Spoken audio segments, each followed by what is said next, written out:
Liverpool put in a really solid performance against Ipswich. They showed again exactly why they have been such a well-drilled side and the best side in the Premier League this season under Arne Slot. From the first whistle, they controlled the game, they stayed patient and they took their chances when it mattered. Ipswich tried to put up a fight, they tried to really go against Liverpool, but Liverpool's quality and composure throughout the game shone through, making it a pretty much straightforward victory, as we've seen so much under Arne Slot this season compared to what we had under Jurgen Klopp last season. In this video, I'm looking at 5 key points from the game that we learned from Liverpool's very important victory to make sure they have that 6-point lead in front of Arsenal with the game in hand. But before we get into it, don't forget to like, comment down below what you learned from the Liverpool game and subscribe for more. And hit the notification bell because I will be uploading more consistently now. At number 1, let's talk about the man of the match of the game for me, and that was Dominic Szoboszlai. He was simply outstanding against Ipswich, and there's no doubt that he was definitely the best player on the pitch for Liverpool, especially in the crucial part of the game. Ever since he's put that headband on his hair and he's coming out looking like one hell of a midfielder, he has been absolutely brilliant in that midfield for Liverpool,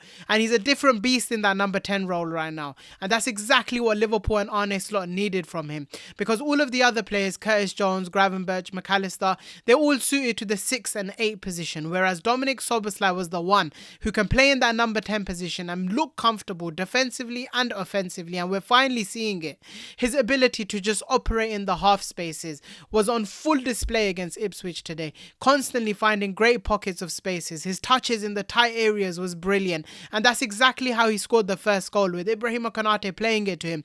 He cuts inside on his left foot and he smashes it into the bottom corner. And the thing that's so good about Szoboszlai is that it's just not his attacking play that's really standing out. His defensive intensity is irreplaceable in this Liverpool side right now. He presses so aggressively, he wins key duels, and he sets the tone for Liverpool's off-the-ball press. He really capped it off with that goal as well, which is something that's been missing from his game. I think he's had like 10 goals since he joined for Liverpool, and he finally got his 11th, and it needs to come something that's more consistent because he has elite ball striking. But there was a period of time in this Liverpool season so far where he just wasn't shooting, even though he's arguably Liverpool's best shooter in front of goal. If we see him more often in this number 10 position, then he becomes a mainstay in the midfield, and I just can't see how Arne Slot sees past McAllister, Gravenberch and Szoboszlai as the main midfield 3, because that midfield has real authority. At number 2 is Liverpool's control in the midfield, and that comes from 2 superstar midfielders, Ryan Gravenberch and Alexis McAllister. From the first whistle, they dictated the tempo, they won all the battles in terms of aerial duels, in terms of ground duels, and they made sure that Ipswich were just never comfortable in the game. Their energy, precision and dominance in the middle of the park was exactly what Arne Slot was wanting to see throughout this season. That level of control, we see him talk about it in press conferences, and this was exactly it. Ryan Gravenberch on one side, fresh after being rested midweek, was a force. He played with real energy, driving forward, breaking the lines with absolute ease. As soon as you see he's going to open his body up, you know the opposition side just doesn't have a chance to stop him. And the other thing that was important was that he was winning the majority of his duels. We've seen this season there's times where Gravenberch's deficiencies in that defensive midfield role are to do with his defensive display, but it was definitely very good today. And on the other side there's Alexis McAllister, and I'm running out of superlatives for a player like Alexis McAllister. He's so underrated in the Liverpool fan base. He might not have a specific skill that he's excellent at where you can say he's 10 out of 10, but his all-round game is exactly what Liverpool's midfield need, and his circumstance in this Liverpool team definitely reminded me of how Liverpool fans treated Gini Wijnaldum in that Jurgen Klopp midfield. Whatever aspect of the game you want to talk about Alexis McAllister today was excellent. Whether it's his pressing, he was impeccable. His ball retention was elite. The way he was passing the ball around, he still had a 94% conversion rate, even though he's a very vertical passer in the midfield. And on top of that, he created 3 chances and he was involved in 11 duels. And the thing with duels is he might not have won all of them, but he put so much pressure on Ipswich that they just had to give the ball away to Liverpool in some way, shape or form. And when you look at this midfield now, you have to give credit to Jörg Schmack, Pep Linders and Jurgen Klopp, because they were the ones who wanted to sign Ryan Gravenberch, Szoboszlai, McAllister and even Wataru Endo. And that midfield rebuild is exactly the benefit that Arne Slot is seeing this season, and why Liverpool are in a title race. They are technically superb. Defensively, they're so good. And at number 3, Liverpool's dominance against Ipswich all starts from the base of the defense. Ibrahima, Konate and Virgil van Dijk were absolute rocks at the back. Every time time Ipswich tried to get a counter-attack, whether that was Omari Hutchinson, Leon Delap, Leif Davis, whoever it was getting stopped. And especially when you're coming up against Liam Delap, he's a very tough striker to handle. We've seen all season that he's terrorized Premier League defenses. Van Dijk bullied him every single time. Not only did he win the aerial duels, but he also used those moments to get Liverpool to attack.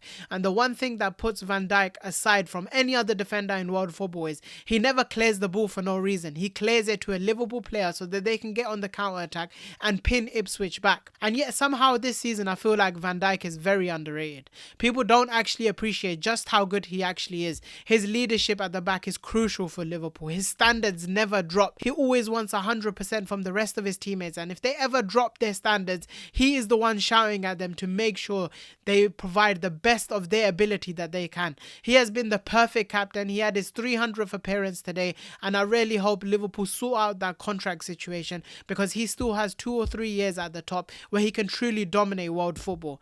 And then you have his partner, Ibrahima Konate.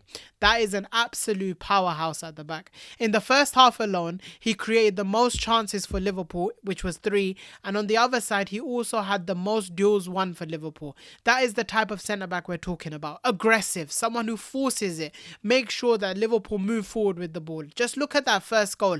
Ibrahima Konate's pass was absolutely perfect to Dominic Szoboszlai, and that's exactly how we break down Ipswich for that first goal. Liam Delap tried a couple of times to take him down the line, try and get his number, but he couldn't because Ibrahima Konate was just too strong, too fast, and that is the type of defender and combination that has truly dominated the Premier League this season. At number 4, Cody Gakpo is on absolute fire right now, and his goal scoring run couldn't have come at a better time after seeing Mohamed Salah's outrageous early season form starting to dip a little bit. He's still getting a goal here and there, but we needed someone to support him, and Luis Diaz, Darwin Núñez, Diogo Jota, they've all been chipping in here and there, but Cody Gakpo has truly been easing the pressure off Liverpool's main man and delivering when it matters most. He's been playing on that left wing. We saw Jurgen Klopp try him at centre forward, try him at number 8, but Arne Slot has given him a fixed position at left wing, and he has 2 specific abilities are the main reason why Arne Slot has put him there. One is the cut inside and the back post cross. That is absolute cash money right now. As soon as he cuts inside and he passes it to the back post, Ipswich had 2 or 3 defenders who thought they could get it. It landed to Mohamed Salah, and the Egyptian king buried it into the back of the net like he has all season long. And then the second ability Cody Gakpo has had, which I've been really impressed with, is the way he attacks the box. He smells blood. His runs in behind, he always knows where the ball's going to land. He's always in the right place. He's not just a touchline winger. Just look at his first goal. Dominic Szoboszlai hits it, the goalkeeper saves it, Gakpo's in the centre of the box to finish it off.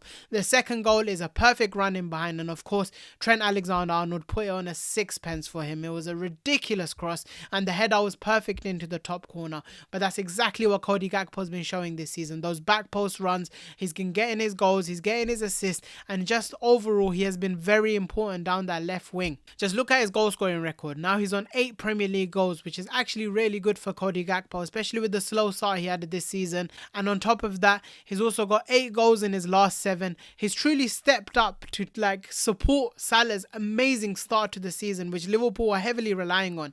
But now that he's thriving on the left, Liverpool just need to find a solution at centre forward, get that front 3 firing, and as they continue firing, Liverpool will continue to get the points and rack up the points for the title. And at number 5, this was a performance that showed just how much Liverpool have matured and controlled this season. Straight after a tough Champions League game against Lille that they won 2-1, a lot of players were rested. Usually when they come back in, they're a little bit rusty at the start of the game, but this is what top teams do, what title winning teams do.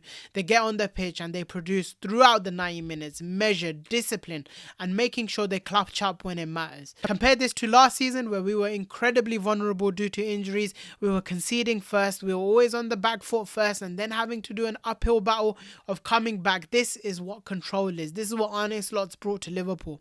He's found the perfect balance to having offensive risk but with having defensive balance, not being vulnerable defensively, which we were last season. And most importantly, the thing that's impressed me about Arne Slot the most is that he's maximizing the potential of the best players in the team. Van Dijk, Trent, Mohamed Salah, Cody Gakpo, all of these players are having seasons that they just didn't have last season, and it's because the manager is putting them in the right places at the right time, where they need to be to make sure that they are able to maximize their performance. And crucially, he's managing the squad well. Everyone's happy. We need to get those contracts signed, but that's up to Richard Hughes. That's got nothing to do with Arne Slot. Those contracts for Mohamed Salah, Trent Alexander-Arnold, Virgil van Dijk, we need to get at least 2 of the 3 signed, if not 3 out of 3, because I know Trent Alexander-Arnold has Real Madrid on his mind.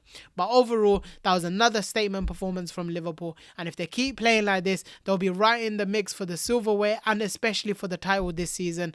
I hope you enjoyed this video and review of the game. Comment down below if you have any other video suggestions you might want me to do. I'm going to be posting consistently, so don't forget to subscribe.